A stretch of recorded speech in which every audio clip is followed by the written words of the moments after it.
এই হচ্ছে আমাদের বর্তমানে চান্দিনা যাওয়ার রাস্তা। শ্রীমন্তপুর থেকে চান্দিনা যাওয়ার রাস্তা তো একদম ভেঙে গেছে। তো আমরা এই রাস্তা দিয়ে চান্দিনা যাই, কুরবানপুরের রাস্তা দিয়ে।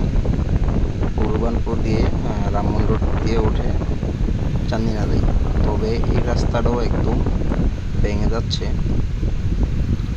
এই যে দেখেন রাস্তার কি অবস্থা, সামনে তো একদম খাল হয়ে গেছে। এই যে এই রাস্তাটা যায় একটা আছে, বাট সবাই এই রাস্তা দিয়ে আসা যাওয়া করে, যার কারণে এই যে বৃষ্টি হয়েছে, বৃষ্টিতে একদম রাস্তা ভেঙে অনেক সাইড পড়েও গেছে।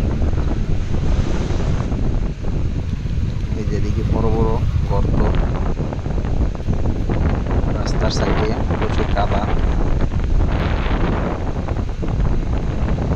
এই যে দেখেন এদিকে গাড়ি দাঁড়িয়ে আছে, যাইতে কত সমস্যা। এই যে দেখেন এদিক দিয়ে পুরো একদম ভেঙে গেছে।